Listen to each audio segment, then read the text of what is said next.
नाज़रीन, क्या ईरान ने एटमी बम मारने की धमकी दी है? क्या ईरान के पास एटमी बम है? और फिर ये कि ईरान की धमकी में पाकिस्तान का क्या किरदार है? और धमकी दिए जाने की ये कहानी है क्या? और इस कहानी में कितनी हकीकत है और कितना फसाना है? ये है इस वक्त जो सबसे अहम जो बातचीत चल रही है इस वक्त पूरे मीडिया पे। और इस सारी ये जो गुफ्तगू चल रही है, ये जो बात बनाई गई है या ये वाकई है, तो उसका मकसद क्या हो सकता है मियां ताहिर? देखें, सबसे पहले तो ये जो स्टोरी निकली, ये बेसिकली ब्राज़ील के एक सहाफ़ी हैं, पेपे एस्कोबार। एक मारियो नवाल हैं, जर्नलिस्ट हैं, बड़े मशहूर पॉडकास्टर हैं, वेस्टर्न जर्नलिस्ट हैं। वो पॉडकास्ट करते हैं, अच्छी खबरें देते हैं और उसका अपना एक मीडिया मतलब उसका प्लेटफॉर्म है। तो उससे वो अच्छी खासी खबरें जो हैं वो देते रहते हैं और चीज़ों को कंपाइल करके बढ़ाते रहते हैं, बड़े एक्टिव हैं इस हवाले से।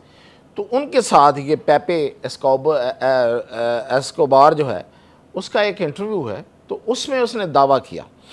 अब ये जो पुराने जर्नलिस्ट हैं, एजड हैं, एक्सपीरियंस्ड हैं और कॉलम भी लिखते हैं, एक प्लेटफार्म है द क्रेडल, उस पे उसके साथ ये मुंसलिक हैं। और वैसे ये फ्रीलांस जर्नलिस्ट हैं, अल जज़ीरा और बहुत से अदारों के लिए ये अपनी रिपोर्ट्स दे देते हैं उनको, उनके साथ तज्ज़िया भी करते हैं। अब उन्होंने ये बम फोड़ा, यानी कि एटम बम है या नहीं है, इन्होंने खुद बम फोड़ दिया। और वो ये था कि ईरान ने अमेरिका को धमकी दी कि हमारे पास एटम बम है, हम एटॉमिक डिवाइस यानी कि एटम बम रखने वाली एक मतलब एक बम जो है या एक डिवाइस जो है उसको हम चला देंगे और फिर देखी जाएगी जो होगा। अब उसके मुताबिक ये कहा, किस तरह, किसने कहा, कैसे कहा, तो फिर ये इस तरीके से वो बयान करते हैं। वो कहते हैं कि ईरान के जो सदर पज़ेश्कियान हैं, मसूद पज़ेश्कियान, उन्होंने एक कॉल की वज़ीर आज़म पाकिस्तान शहबाज शरीफ को।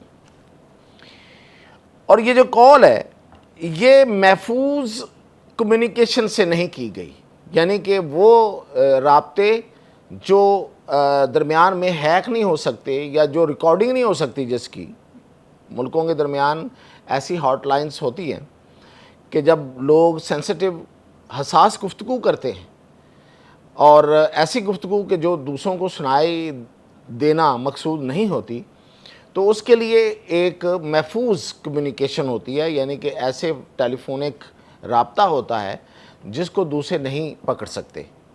यानी कि जो इंटेलिजेंस एजेंसीज़ हैं वो हर वक्त ज़ाहिर उनका तो काम ही है इंटेलिजेंस एजेंसीज़ का कि वो इधर उधर चेक करती रहती हैं कि कौन क्या बात कर रहा है, किस तरह की कर रहा है, हमारा दुश्मन, हमारा दोस्त क्या किससे क्या गुफ्तगू कर रहे हैं। तो यही काम करते रहते हैं। और ख़ास तौर पे अमेरिकन और इजराइली जो मुसाद है वो तो हर एक के पीछे लगी होती है और वो समझते हैं कि उन्हें तो पूरी दुनिया का पता होना चाहिए कि कौन क्या कर रहा है। तो फिर हर कोई अपने आप को महफूज रख के बात करता है। लेकिन ये पेपे एस्कोबार कहते हैं कि इस दफ़ा जब कॉल की गई तो उसके लिए प्रोटेक्टेड कम्युनिकेशन यानी कि महफूज कम्युनिकेशन का इस्तेमाल नहीं किया गया और आम टेलीफोन कॉल हुई। अब यहाँ से वो ये नतीजा अखज़ करते हैं कि इसका मतलब भी ये था कि ये इंफॉर्मेशन अगर फ़र्ज़ करें कि शहबाज शरीफ अपने तक रखते और ना आगे उसको कन्वे करते किसी भी वजह से, तो भी ये इंफॉर्मेशन जो थी वो निकल जानी थी।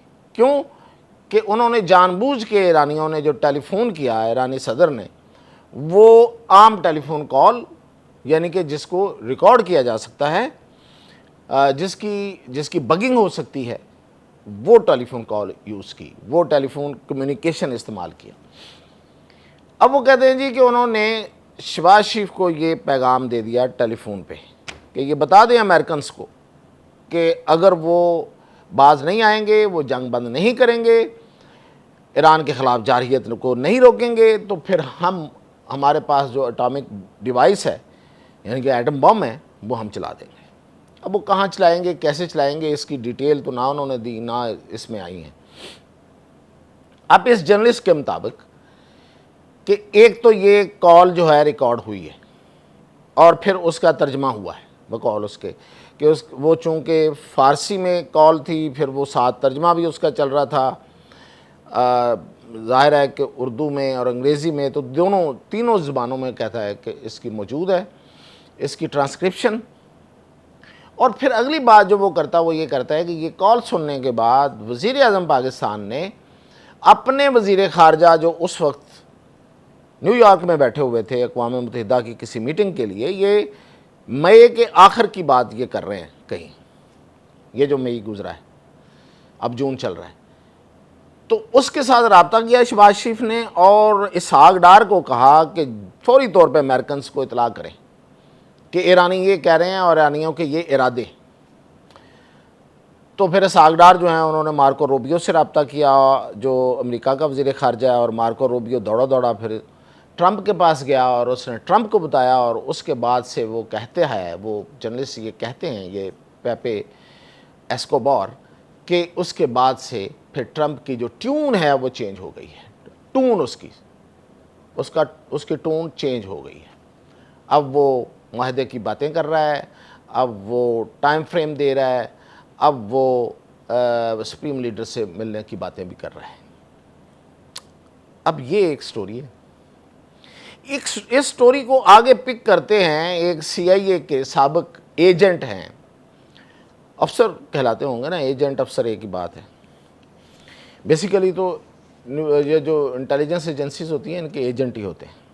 लैरी जॉनसन वो कहते हैं कि हाँ इस बात में सदाकत हो सकती है। वो तो इससे भी आगे जाते हैं, वो कहते हैं कि नहीं एक नहीं है, उनके पास 3 हैं, ईरानियों के पास 3 एटम बम इस वक्त मौजूद है। और फिर इस पे बहुत से लोगों ने अपना हिस्सा डाला, जॉनसन समेत, लैरी जॉनसन समेत, तो बहुत से लोगों ने कहा कि दरअसल ये जो एटॉमिक डिवाइस है ये उन्होंने शायद बनाई है या नहीं बनाई है, लेकिन उनको शायद किसी ने पहुंचाई है। तो अब किसी ने पहुंचाई है तो वो शक किधर जा रहा है, चाइना की तरफ और रूस की तरफ।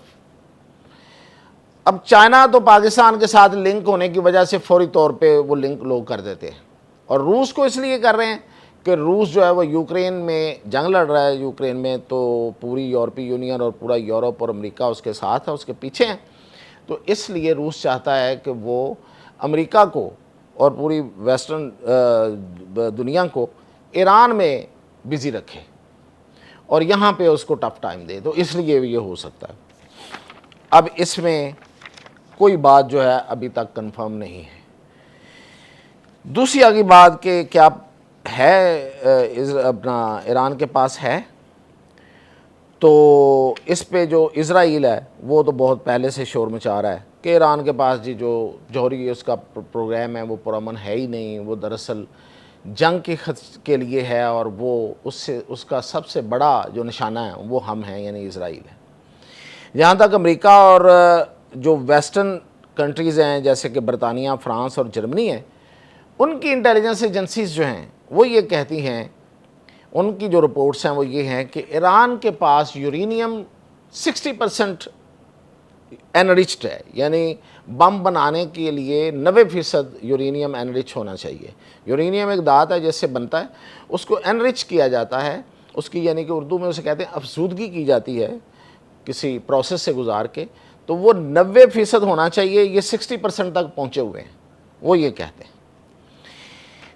लेकिन IAEA जो है, यानी कि जो अक़वाम मुत्तहिदा का अदारा जो इस पे नज़र रखता है पूरी दुनिया में, वो ये कहता है कि ईरानी जो हैं वो एक अरसे से इस पे काम कर रहे थे और वो हमें पूरी तरह से मुआयना करने की वो इजाज़त नहीं देते रहे हैं, लिहाजा वो ये नहीं कह सकते कि ईरान ने बनाया है या नहीं बनाया। वो कहते हैं पॉसिबली उसने कोई ना कोई उसमें ऐसी तरक्की कर ली हो या ऐसा बम बना लिया हो कि वो उसको चला सके।